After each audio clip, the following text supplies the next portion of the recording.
Yep, and you can name it or don't even worry about that. Just start the broadcast, and the world will be able to see you on Brother to Brother now. Okay, I can't see the world, but let's go.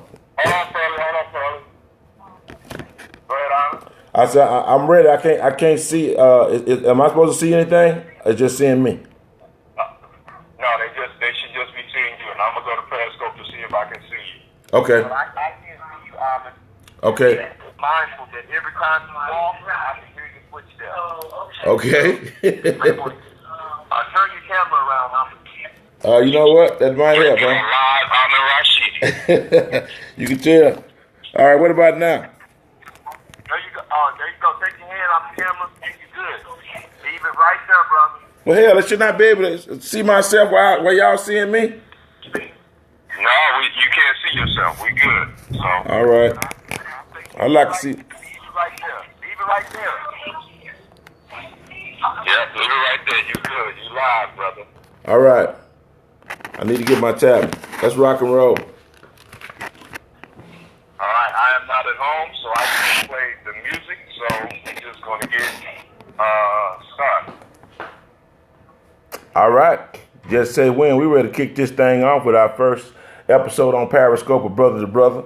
I know y'all seeing me, and I can't see you all, and this is a little weird to me, and the brothers are introducing me right now to the new technology. But I guess technology, as we define it now, is just our ability to communicate with each other on a different forum. Our topic today on Brother to Brother is the emerging consciousness of black artists and its impact on the institution of white supremacy. So it's going to get really interesting. And I want y'all to understand what we're talking about. We say the emerging consciousness, meaning folks are becoming awake. And then we're talking about black artists. When I say black artists, I'm talking about us. I ain't talking about those who don't think they're black. And when it comes to the institution of white supremacists, I'm talking about the attitude that one group feels like they're superior to another to the extent that it affects food, clothing, and shelter. And they continue to push it inside the institutions, schools, police stations, and what have you. And I think I summed that up pretty good. So in reference to our episode of Brother to Brother today, I'd like to invite anybody who is new to the game to us. We're on 93.7 WBLK, Hot 991, also Radio Phoenix. So it's our goal to get out and get information out. And each time we come to you all on Brother to Brother, the idea is to bring in fellowship among brothers, to have a dialogue. Some people say, well, you guys talk too much. I say we don't talk enough. We don't communicate with each other enough. As much as what's happening to us is going on today, we should be talking as often as we can. We know we got to work. We know we got to take care of our responsibilities. But with that being the case, let's jump it off. I don't know who all is on board, but PG, I'll let you start, and then I'll just go ahead and kick my perspective on this. You know I'm going to have one because I am an artist, and I consider myself to be conscious, and I do live in a society that I think still practices white supremacy. PG, you there? Yeah, I'm here. Can you hear me? Yeah, I hear you good now. Can you all hear me pretty good? Okay. Yeah, we can hear you well. I guess the recent events, with the culmination of recent events, starting with Jada Pinkett Smith, when she came out and pretty much stated that she was going to boycott the Oscars, I think that spearheaded the successive events surrounding black artistry and the emerging consciousness. After that, we saw Sister Beyonce at the Super Bowl do a tribute to the 50th year anniversary of the Black Panthers, and allegedly the X on her chest also symbolized her paying homage to Malcolm X. Now, the legacy of Malcolm X. Okay. Then after that, we saw our brother Kendrick Lamar on the Grammy, and he had a very creative, explosive, power-packed performance. It was very provocative. The brother was in a cage, and he was in chains, and I didn't see that. Were directed toward slavery. Yes, indeed. Kendrick Lamar really made a bold step and statement with his performance on the Grammy. So all of this, I believe, it culminated into a Rock hosted the Oscars. Yeah. Now, the brother received some flack because it seemed like, to some extent, he was making fun of Jada Pinkett Smith. But you know, we know better. In Rock, we had a huge argument about the whole Smith Pinkett thing going on here. And my perspective, not to be overly critical of the sister, because I feel that everything happens for a reason. What I was critical about was the fact that Jada was there and she was making the statement by herself, and she did not have the visible support of her husband, who it was almost like, you know, she was going out on the battlefield against the establishment by herself with a knife, but her husband was standing somewhere with a gun. I don't know. You know, it just did not seem right to me that this woman would go out there and make that statement and he not be right there beside his queen saying, okay, we discussed this, this is how you feel, and I'm going to support you. It was later on that parents, you know, they tracked him down, and then he basically said, well, hey, I support it. Yeah, I mean, you were already out there, so what are you going to do? You're going to not support your wife when she says she's boycotting the Oscars? Are you going to now just show up? So it was like he was put in a catch-22, and he had to respond. Nonetheless, you know, I heard Mr. Farrakhan, to paraphrase him, say that motives is what makes what we do, our action. That is the determinant in whether it's good or bad. So I'm not going to be overly critical, but I felt like, you know, she had a very emotional response, and she might have been upset or felt like they had been slighted, or Will had been slighted because he didn't receive a nomination for his performance in Concussion. And even if that were the reason, I'm not saying that she was not justified in her position, because this has been going on forever. You know, blacks have been overlooked with great performances, but rewarded, like when Halle Berry got her Oscar finally. It wasn't for any of the great roles that she had played, but it was when, you know, Monsters Ball. It's over. It was Monsters Ball, yeah. It's over, and that trash ass Billy Bob Thornton hit her from the back. You know what I mean? That was so that is what you receiving an Oscar for, letting this white boy run up in you, exposing your ass to the whole world. You know, so and then Denzel, like you always said, it was only when he played the role of a rogue cop, you know, beating down people in his own community, where he was acknowledged and received an Oscar. And we know that this is one of the greatest actors on the planet. Well, you know what? I want to add to that before I lose the thought, since you said that and start at that point in reference to actors or entertainers. I've often said that 98% of a group follow, only 2% lead. I think Denzel, and there's quite a few actors, I think, and actresses that do a fantastic job, but that is what we've been able, or we've been given to do. We've been allowed to entertain white people. If you look back in history, and you go back to what some people call enslavement, during any kind of holiday season or any so-called, if you would be some free day where they were off, we had to always entertain them, and we were allowed to do so. And who we were in our definition was defined by them, and whether it was good, whether it was bad, or whether it was indifferent. And when you have a people who have been owned and continue to be controlled, because at the time of enslavement, we were controlled by whites, and now we're controlled by them now from the standpoint that's where we get our food, clothing, and shelter. And if you don't believe me, ask Bill Cosby. Look, you've seen this happen over and over again, and these are not nuances. I think what Jada did wasn't over the top. I mean, there's been a whole bunch of other things that was over the top. She just basically said, you know, we ain't being treated fairly, so her generation is now speaking out. I think it wasn't no big deal for Will to be there. I wouldn't have a problem with my woman sitting down doing that, and we got to move like that now. We can no longer trivialize stuff. We speaking out. whether he there or not.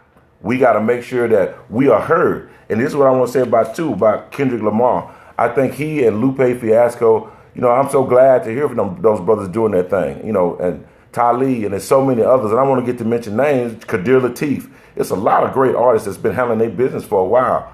I just want to say this. Thank you all. And a lot of times we can be overly critical, but I want to say to those artists, even the ones that I don't know, thank you for what you're doing, because it's going to affect the institution. Because 72% of gangster rap, when gangster rap was being played, and now hip hop, is purchased by white teens. So we know the perspective. So that means people don't mind hearing us call each other niggas and bitches and hoes. But when we get out and we speak out and we say Black Lives Matter, then all of a sudden it's an issue. So we shouldn't be upset about it. We should just now be aware. I think art and activism is what's going to raise the conscious level of people, because that's the only place really we're seen. Now, what you have to be careful on is we don't own any of the platforms by which we represent ourselves.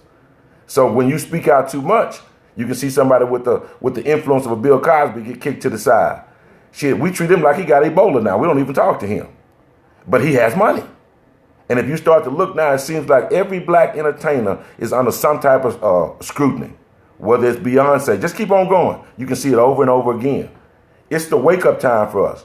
We have woke up, but I think we need to wake up together and start to not only dialogue, but taking some next steps. And I believe that's happening. A lot of times we get critical of people because we don't see it happening. So we say, well, black folks this and black folks that. Look, black folks are just like all other folks. We have issues, we have concerns, we live in an inherently racist society, so we have to fight that much harder. But at the same time, man, we have to work together, and we got to give each other the benefit of the doubt. And I just want to open it up from that, you all. I don't want to be, and I want to say this too, I'm tired of us being so overly critical of each other. I believe we can give constructive direction without always giving constructive criticism. Sometimes when we're trying to convey the message, we lose the tone in it. Sometimes we listen for facts and we don't listen for feelings. We got to consider our own individual feelings because we ain't robots. But because we've been portrayed as being such and act like we don't have feelings, sometimes we treat each other accordingly. I just think we got to change that. And I believe that we're starting to have an impact. And I think they're waking up. I think what happened with Bill Cosby was a wake-up call to everybody. Because none of them had the money he had, but they still fucked with him. Anyway, that's been my piece on that, you all. Anybody else chime in when you feel like it? Okay, yeah, we got a caller from 469-735. Caller, state your name and ask your question or make your comment.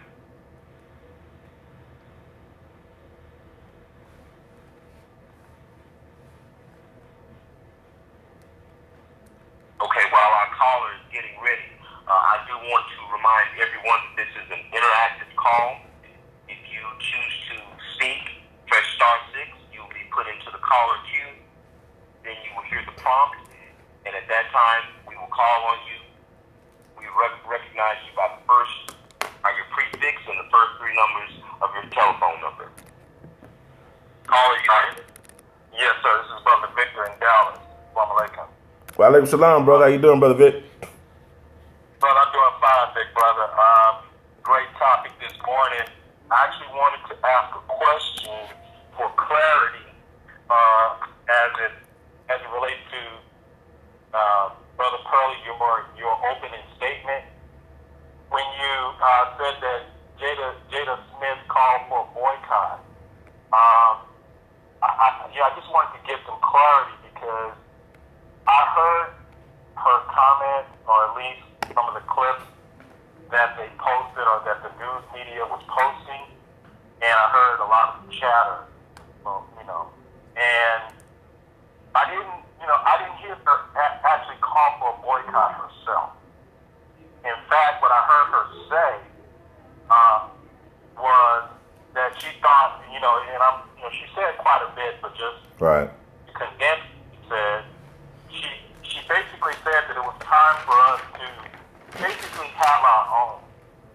And to me, that's what I heard, that was the main focal point of what she was calling for. Now, she just said that she had decided not to go to the Oscars. But she didn't say boycott the Oscars. Now, her husband, after that, came out in support of her. I'm just saying this is what I saw. And so I just wondered, exactly right. If you heard her say, because I heard the media that was really kind of spinning that. Right. And I was saying to myself, that's not what she said. But that's what the media chose to, that's the spin they put on what she said, from my perspective, which to me was a way to take the focus off of the more powerful thing that she said. Very good point. Black people have their own. That's a very good point. And stop looking for white people for validation. Yep. And to me, that was the more powerful position, more so than boycott. Because, and Minister Farrakhan said that, because the subject is also about white supremacy. The minister said, who has actually been meeting with the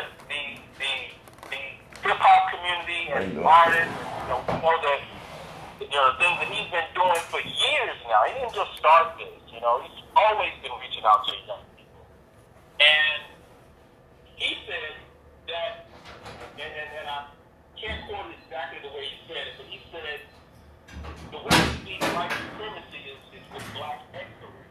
So if we want to destroy white supremacy, we destroy white supremacy with black excellence. So I just wanted to, I'll pause right there and let you respond. Well, I want to say that you are absolutely correct. That is what you said. So I'll say I would say that the overall tone and timing, was pushing others in the direction of a boycott, which I wouldn't have a problem with that if that was what she was saying. However, she did not come out and actually say boycott the Oscars. She said she would not be participating in the Oscars. And more so to your point, the major thing that she has been distracted from what she was saying is that it's time that we get our own. I think, and I'll leave that right there. Like I said, I don't want to be overly critical of the sister because had she not come out and said that in this age, social media, Twitter, Facebook, Instagram, all of that, and probably not be discussing it in the argument, not have necessarily momentum that it has at this time. So I'm going to say, I'm going to applaud that Mrs. Smith for what she did. However, and I would I touched on the Beyonce performance, and I touched on Kendrick Lamar performance, but I think that this thing hit the fan with Chris Rock's performance. Obviously, there were a lot of problems, and they did complete the boycott, and that was the language that was used. But what he did, I thought he simplified brilliant genius. When I first saw what he did, because I didn't watch it, because I boycotted. I wasn't giving it. However, we are Asian, so we must be informed. So I thought Chris Rock 10 minutes is opening on YouTube. And we gave it to him, man.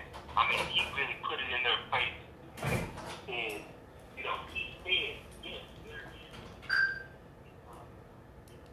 I'm not going to turn to me now. But he basically was like, well, it's not like, boy, go get you some lemonade racism. Or it's not this type of racism, the traditional, but it's kind of like sorority racism, like, proper material racism. And man, I could see the faces, and I applaud this brother for such bravery because he stood. It looked like they were about 10 feet away from him, from the edge of the stage.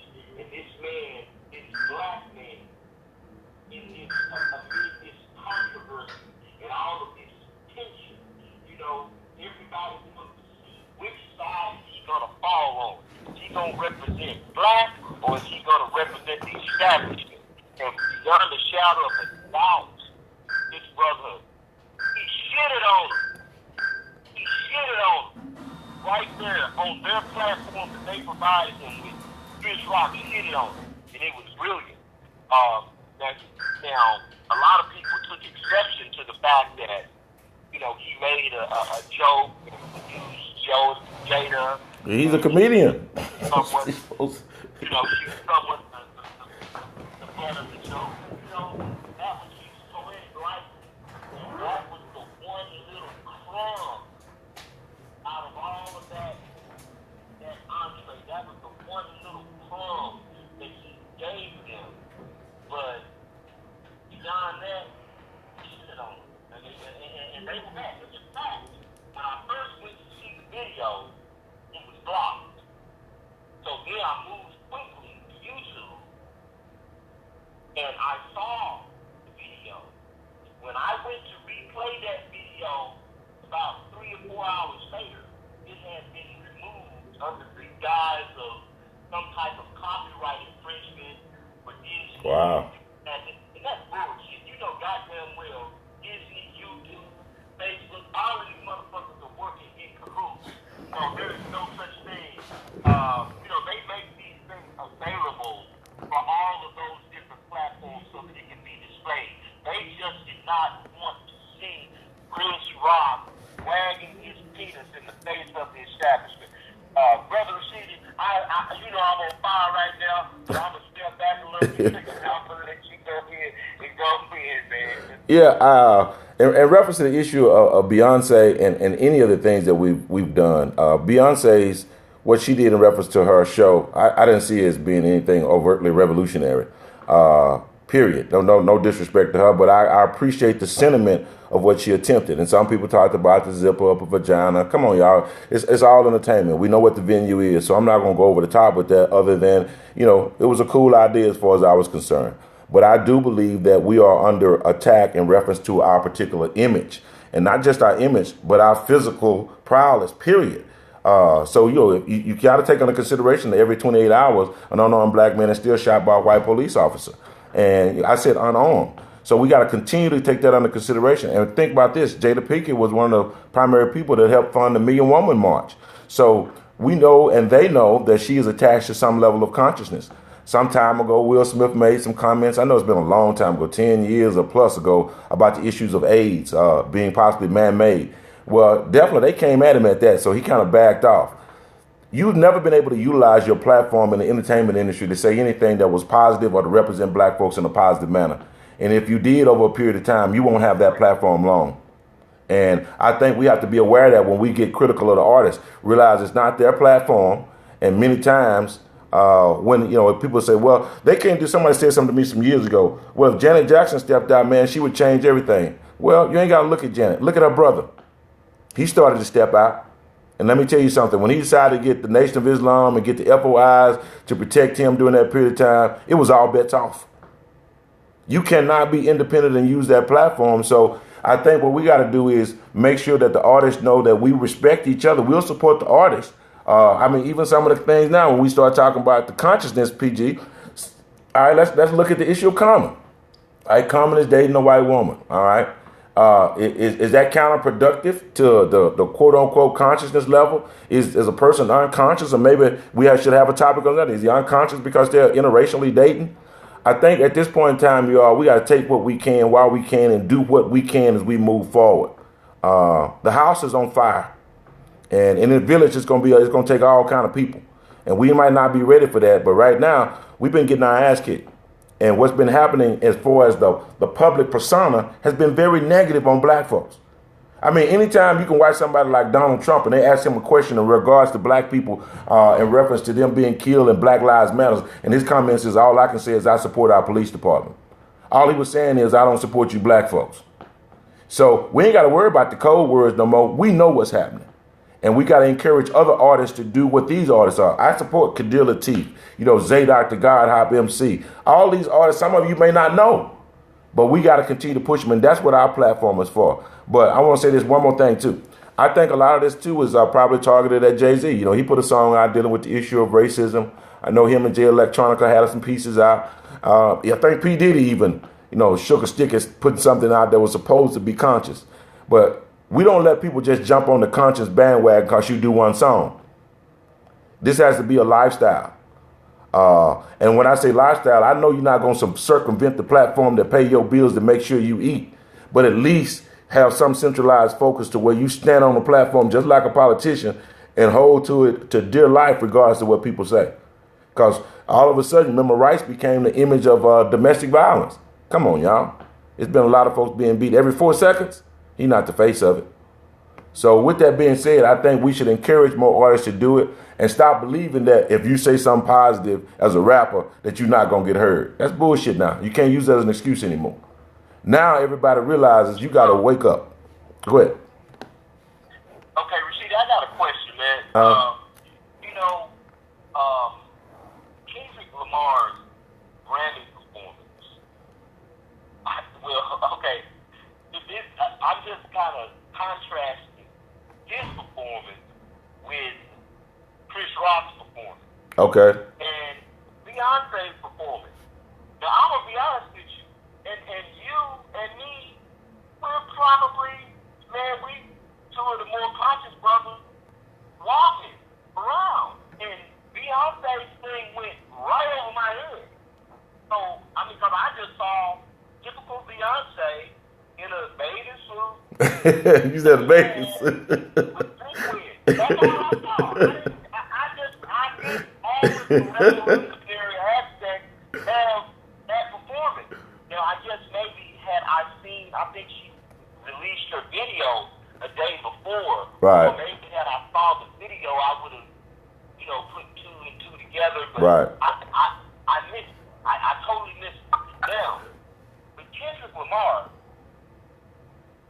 you could tell, even though there were a lot of pyrotechnics and there's a lot of dancing and, you know, lights and all this stuff. Right.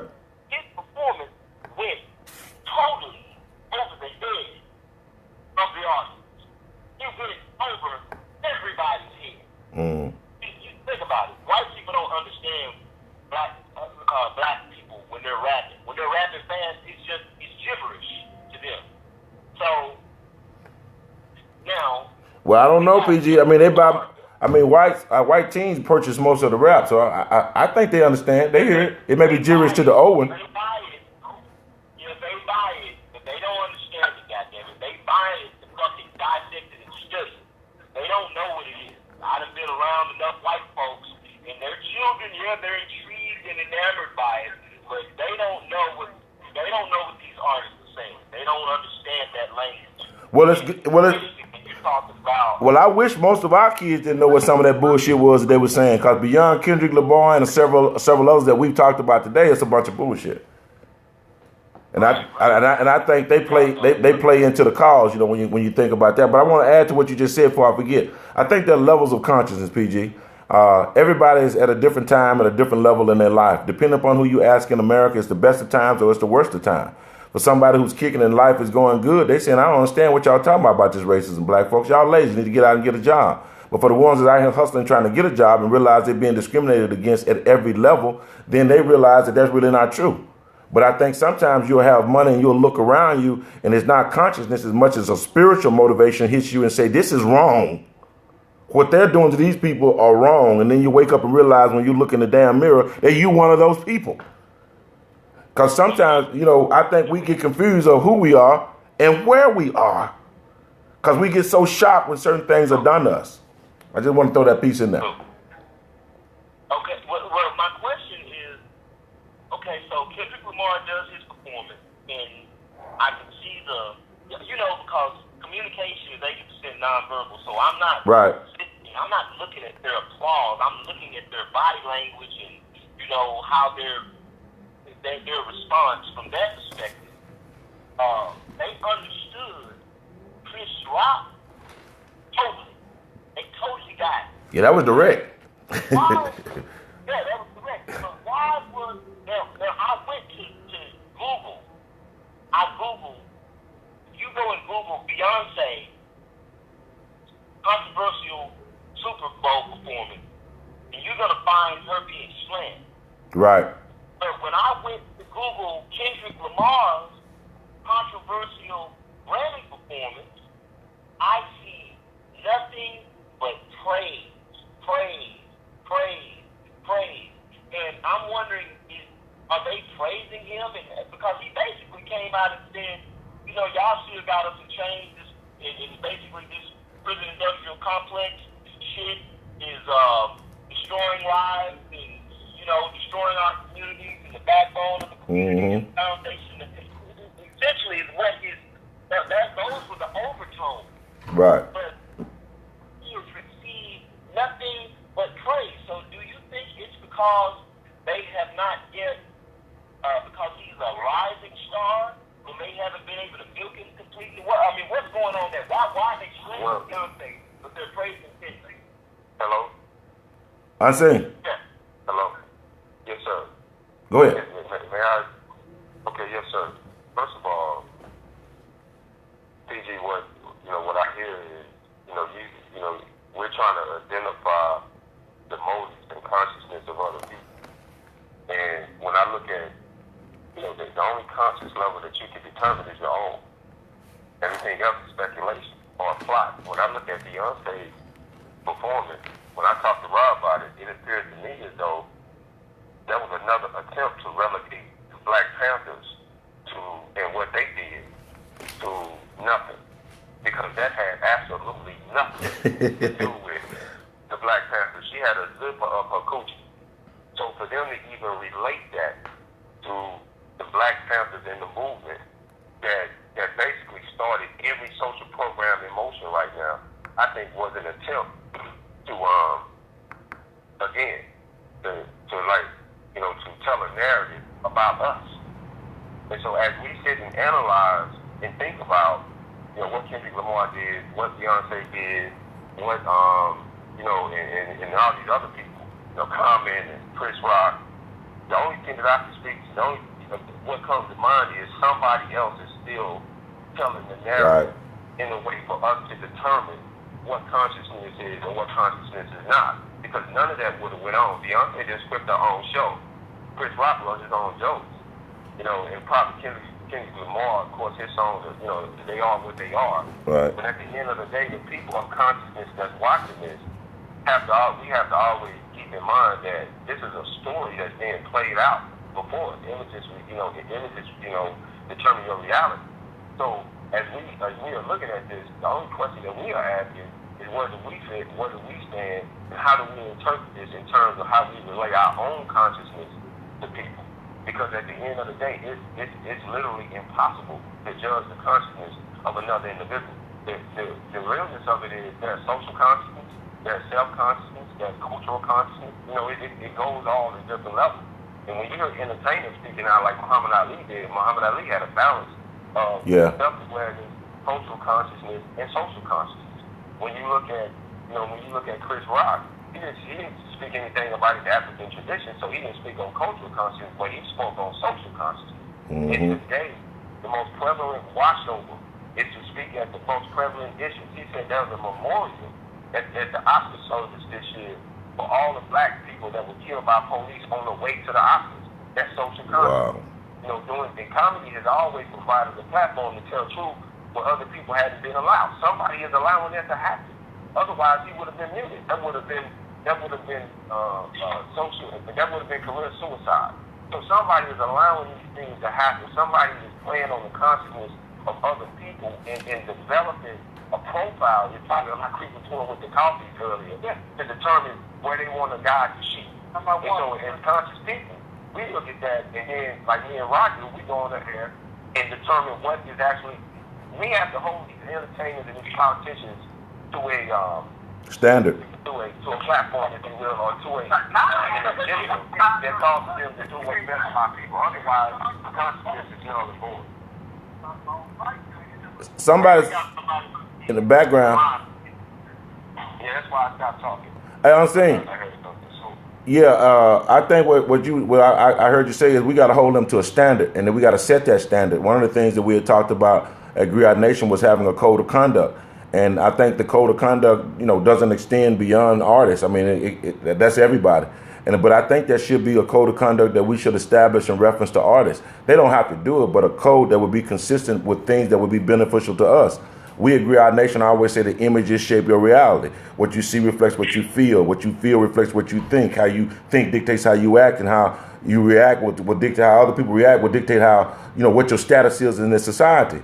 And somebody else is writing the narrative, so they condition us to have certain habits and have certain norms, and then they have a certain way they know we're going to react, so they know how to react to us, even if it has to do with police, even if it has to do with school, even have to do with entertainment. I think there's a process that's laid out.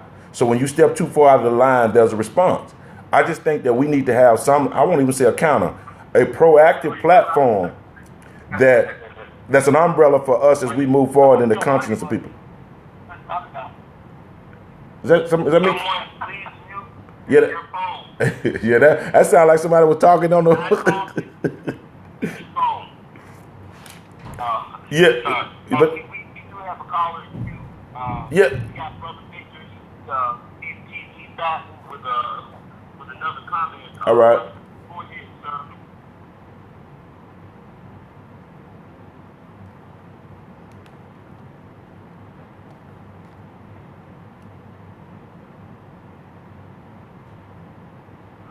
Is he speaking or is that my phone? Victor? Okay. I was muted, I think. Oh, there you go. There you go. I hear you now. Okay, yes, sir. I actually wanted to comment on Brother Curly. Man, look like I'm on you today, brother. But man, I was all good, bro. You were giving your observation of Chris Rock's performance, and my wife and I, we said we watched the Oscar, and not that I really wanted to, but the anticipating of what Right. made it almost irresistible. And I told because I never watched the Oscars, but what I observed from start to finish, he did a very skillful trashing of black people, particularly black people who wanted to actually, because there were people boycotting. I mean, Al Sharpton and the National Action Network was outside. They had been outside for probably most of the day because they made mention of it earlier in some of the earlier reporting.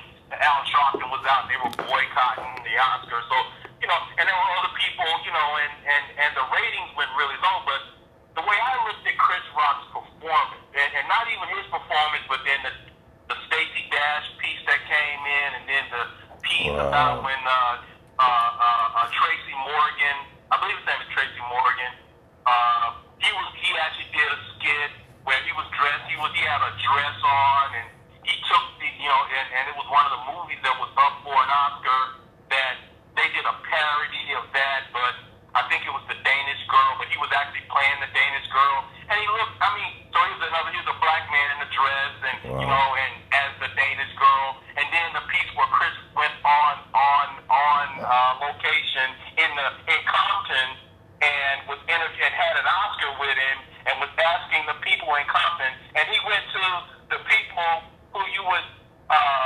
see, like my Uncle Buck, who probably doesn't even watch TV, or somebody else, my aunt that don't never, and he went to them and started asking them questions about, well, have you seen The Martian, or have you seen the movie? And they were talking like, I didn't know. So he really, to me, brother, and white people were applauding this.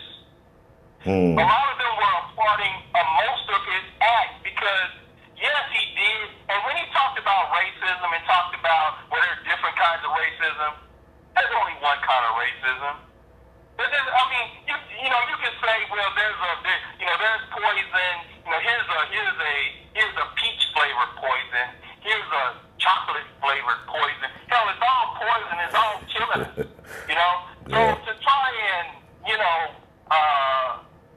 put this, and because he's smart and he's witty, right? And so he can make you laugh at something and make you think you're not being insulted. But to me, his entire performance was 98% insulting.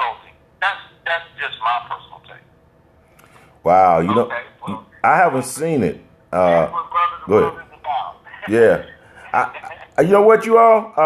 I want to go back and watch it, and I'd like to, when we get back again together again on Brother to Brother, maybe come back and maybe discuss a little what he did, because I think, Victor, you bring up a good point. Depending upon how you're looking at something is depending upon how you receive it. But sometimes some things are just blatant. I've often said that when someone's trying to sell you something, you got to ask 4 fundamental questions. Question number 1 is who's selling it. Question number 2 is what are they selling. Question number 3 is who are they selling it to. And question number 4 is who stands to gain the most from the sale. So if we put together some type of process or protocol as we evaluate things, then we'll come to a similar conclusion. I think we got to come together, and as we begin to watch things, watch it with a purpose in mind, and then being able to sit down and then break down the outcome of what we felt like was delivered to us. This sounds very similar to what's my man name on Comedy Central, Dave Chappelle. When he left, I remember him saying something when we were backstage when I was there, and he had his wife there when we won the Essence Award, and he was talking about the racism then, and then in hindsight, but I look forward, I remember him talking later on after he went to South Africa, and he said he couldn't tell whether the joke was on him or if the joke was on the white people. He said, I got confused on whether I was defending us or making fun of us. And you know what? Sometimes it's that unique line, man, based on where we are in America and who we are, especially when you don't control the platforms that you own. That can be somewhat scary. Think about for a minute, you all. Go back to Kanye West. We talk shit about Kanye West, but that was a bold-ass statement that he made with Katrina. Wasn't no guessing on what he was saying, and we knew he was afraid. Was he afraid somebody was going to beat him up? He had to feel, he knew what he was addressing. When he didn't read that prompt and he said what he wanted to say freely, like freedom of expression, he know it's going to be his ass. But guess what? He moved on. But now, I think we're going to start seeing some negative things that's going to start happening with Kanye. So I think we need to start evaluating. Go ahead. But I think that Kanye's statement was pretty much the same way Jada's statement came across. I think it was just emotion. I don't think it had anything to do with any level of consciousness. I think it just happened. I think that it just happened to be. He was in a moment, he was emotional, he did something, and he had no idea of what type of repercussion would follow. And because he ain't done shit since then, and as soon as and she ain't done shit since she made her statement. Now, if she would have made that statement that she made and then followed it up, this is what we gonna do, or this is what part 2, part 3, part 4, part 5 of the goddamn plan that you're leading us away. I'm not taking away from her point, but I'm saying that this shit ain't got no plan and no real revolutionary spirit behind it. This is just emotion. These are just people that saying what they fucking feel at a given moment. Because if it was really like, you really thought this is what we need to do in Black Hollywood, fuck him, fuck the Oscars, we gonna do this, then you gonna come out and say, look, I got this, I'm calling this person, and I'm gonna be back on YouTube tomorrow or next week, and I'm gonna give you part 2 of the process. So Kanye ain't done shit, Data was emotional, and I'm not taking away from the impact. It's just that other people grabbed on to what they put out there and said, yeah, we don't like white people. So some other artists might be emboldened to come out and speak from a politically or socially conscious effort.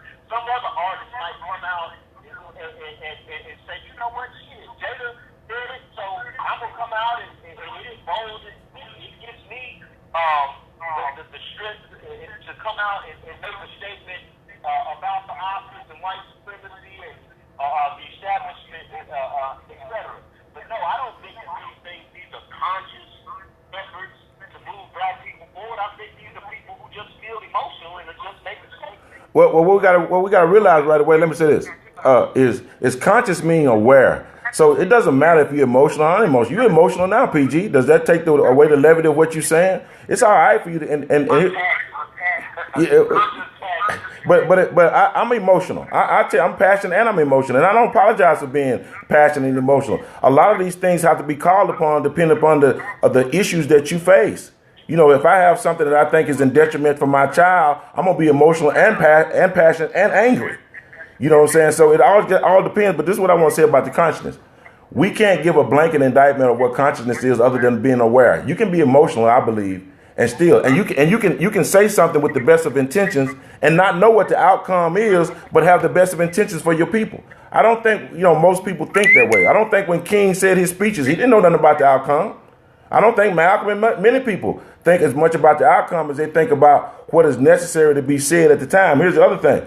We don't always know what they're going to do, y'all. It's if they do something that's positive and you're in Hollywood and you black, many times they're not going to show it, especially if you do something for black people. I found many people, as I got moved around the world and got active, I found people investing money, not politicians, but actors and rappers that I never would have imagined. I was shocked at some of the things that I saw people, and I had a perception of who I thought they were. So, at one time I wasn't feeling David Banner, but I see he played this role as he moved forward. I think they all have a fear, and this is what I want to say too immediately. I've been out there, you all. When I say out there, when you go out and you speak out against the establishment, a lot of times, y'all, when you do it, your ass is on your own. Black people want to criticize you, but there don't be a whole bunch of them that's gonna come there to help you. I know what it feels like to be just left out on a limb. And I think many other people have seen it too. I think that's why they're reluctant to step out. And here's the other thing we don't see much. You don't see them stepping out together doing it. I remember seeing Wilt Chamberlain, Bill Russell, Muhammad Ali, so many. I'm proud today when I look back and saw them to speak out against racism, and they covered all levels of entertainment. I would love to see that happen with us. I don't know if it's going to, but I think a lot of them wouldn't do it because they feel like once I present myself in a united front, they feel like they're going to be attacked. And they don't feel like nobody's going to defend them. So, but then again, when you out here fighting for your survival, you got to take whatever risk is necessary. But anybody else, just jump in. I think this is a great topic, you all. We'll talk about really the impact that conscious artists are having on this institutional white supremacy right now. And we're seeing more of our artists speak out more than ever before. And I want to give big props to people like Kadir Latif and Zadok the God Hop MC, Kendrick Lamar, Lupe Fiasco, Talib, and there's several others, that I know I'm missing, unseen. Either one of y'all jump in there. I want to throw some names of some people that I know are doing some things. Because a lot of times when it's not till your ass get in some trouble till they really want to put you on Front Street. But anybody else jump in now? Any of our callers that hadn't said anything?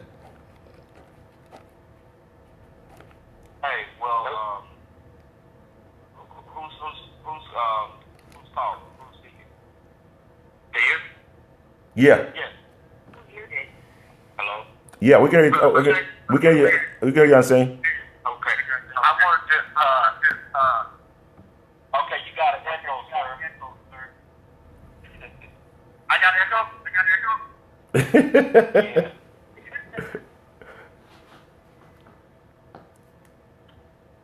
Can you hear me now? Hello. There we go. Yeah, that's good there. What I wanted to say though is for the ones of us that's in the community that actually are structuring things that we consider ourselves conscious, it's on us to have programs set up for when the people come out and speak that have the national voice. We looking for them to organize, but they're not organized. So I think a lot of times that's what plays it. That's why we get frustrated. For those that's on the ground, the boots on the ground are supposed to have a program set up. So when the Kanye's and whoever come out and say something, we're supposed to be to run to them and say, look here, we need you to be the spokesperson for this program. We got an agenda. If you're frustrated right here, we got somebody that can put that you can be the voice of this boy here, and we can help you get this out there. But a lot of times we looking for them to be, looking for them to give us programs, and they're still babies in it, and we've been in it 20 or 30 years. That's right. But we expect him to come out with a program. I remember talking with Sean Carlos a couple years ago, and he was just talking about how he still, to this day, gets blacks from what he did in the 60s. Wow. And he talked about how hard it is for him right now. But we don't even talk about this here. But we always want to wear his shirts and talk about it, but we don't even understand what he's going through in 2016 right now from him standing up for black folks. Wow. You know what, man? Brother, I'm sorry, we missed your name. That's D. My name is Amon D. That's D. I could. Yeah. Hey. Yeah. The word a whole lot lately.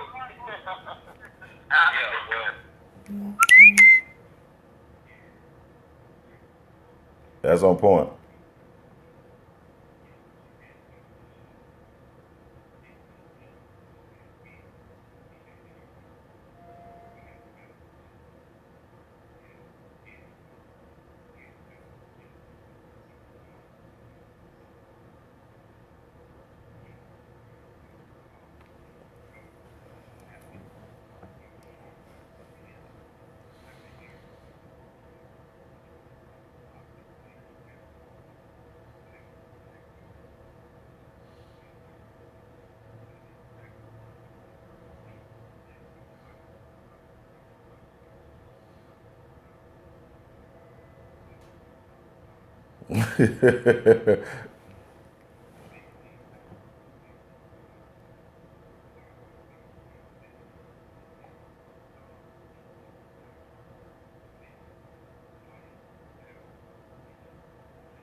Right.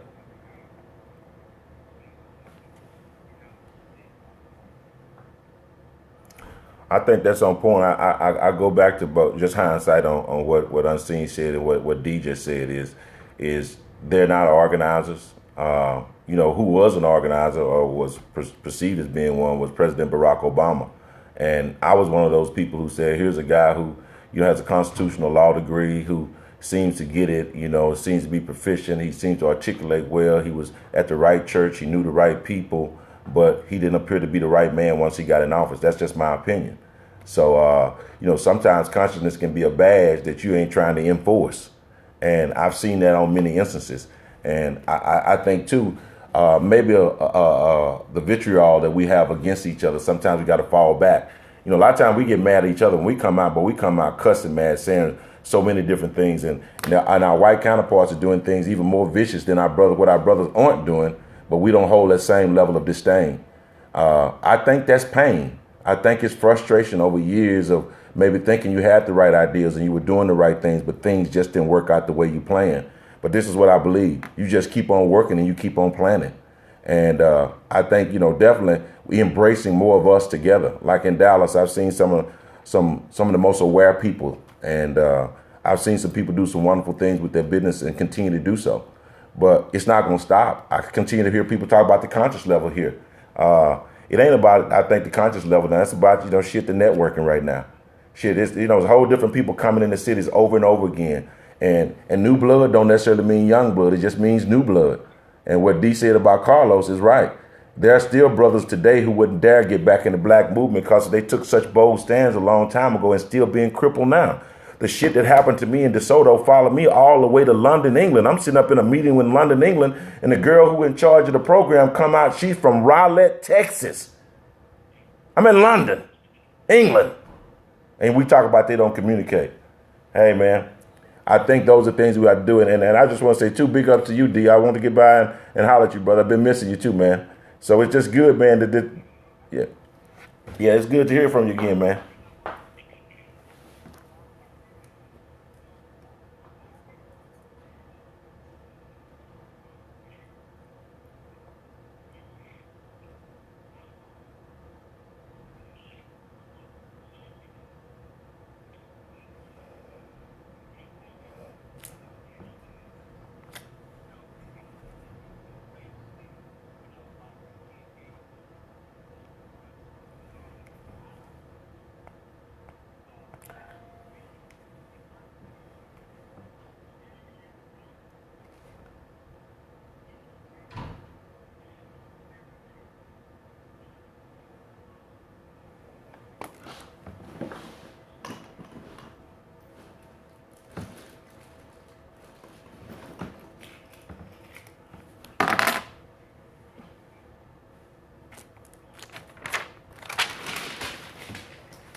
Good point.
You took it back, huh?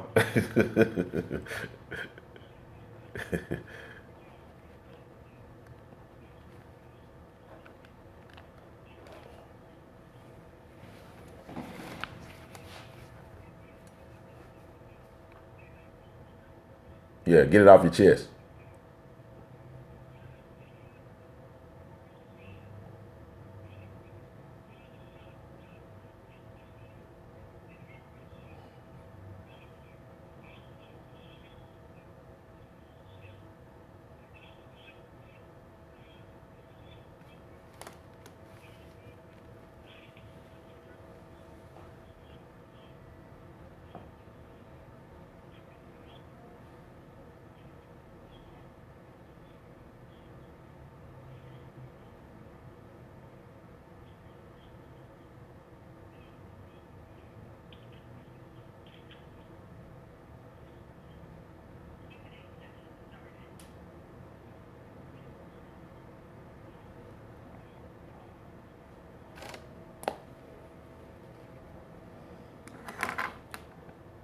Anybody else out there in the queue that haven't chimed in? I want to try to get everybody as many people response as we can, and I also want you to let you know we're on every Sunday morning at Hot 99.1 in Albany, New York. We're on in the evening at 93.7 WBLK in Buffalo, New York. We're on I think midday on Saturday or Sunday in Radio Phoenix. I'm not sure when we're on in Manchester, but and also we've been heard in Toronto, and we're going into syndication as we speak right now. So, and we've stayed independent all the way, and we need to continue to do that. It's been challenging, but nothing that you really want is not going to come without a challenge. We have a chance to have a voice in this platform that we call entertainment, or what Griot Nation calls infotainment, with D on the line and Unseen and Brother Khalil and PG and Brother Victor and several others. These are all people I have a great deal of respect for in their opinion. I don't care how different the opinion are. I like to respect different black men differently because my experience with every black man is different. And that's kind of been my way with entertainers. I may, receive something different than what you receive, PG, or what Unseen feels. And we can fervently argue the point, but once it's over, we table it, come to a conclusion, and move forward as a group. We don't whine and backbite, and so those are things I think we have to showcase to other people, as we go forward. Because this platform, y'all, is gonna grow. And definitely, D, I'm gonna get by and holler at you today if you're available, brother, because I want to shoot something past you in regards to just what we're talking about now.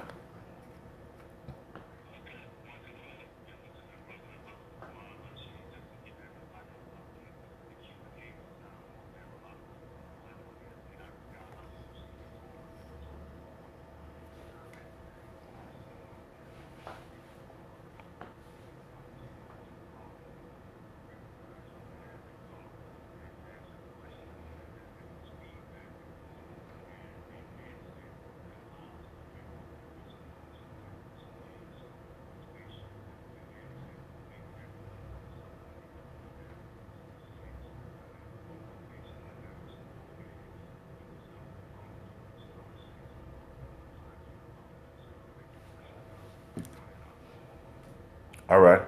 Definitely, I wanted everybody. I want to say this. Want everybody to chime in. This is, our brother to brother, just growing in leaps and bounds, and it needs to continue to do so.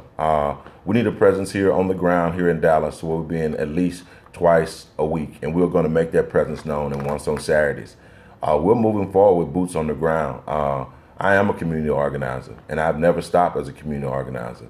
Griot Nation is an extension of Project Jams, just another means of success. Never stop working with youth, and we still travel the country and other countries doing exactly. So anybody think we slipping, y'all can kiss my ass. This shit is going to happen. And here's the other thing. It doesn't matter what you got in your bank account. It's what you got in your heart in reference to committing to people. Bill Cosby got a lot of money, but no damn impact right now. We've seen black folks with a whole bunch of money, but don't do shit at all. And a lot of times we still look to them to do something as if money is going to answer the question. We know we need money, but we can't put somebody and put them up like a god just because they got it.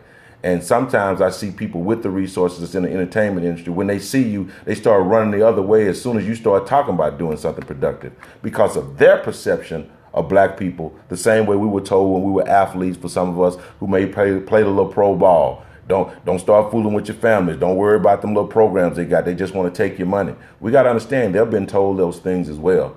I want to make sure it's 12:09 now, so we're getting close to that point. If there are not any closing, I want to get some closing comments before we shut it down. Is there anybody else that we missed?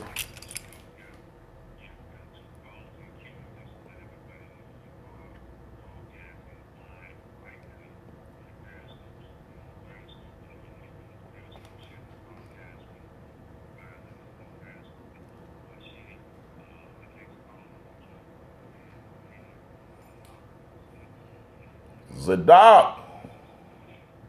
What up, God? It's all good, bro. It's good. What's up in New York?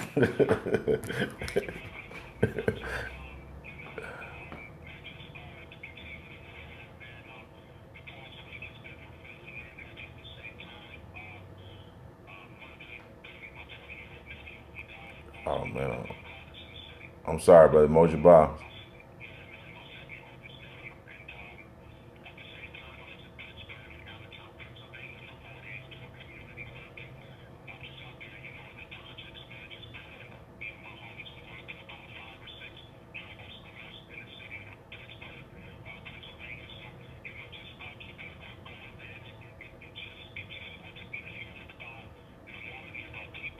Right.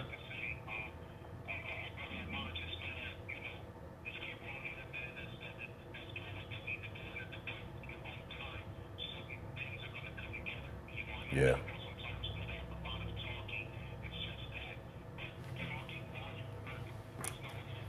That's right. Yes, sir.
Right.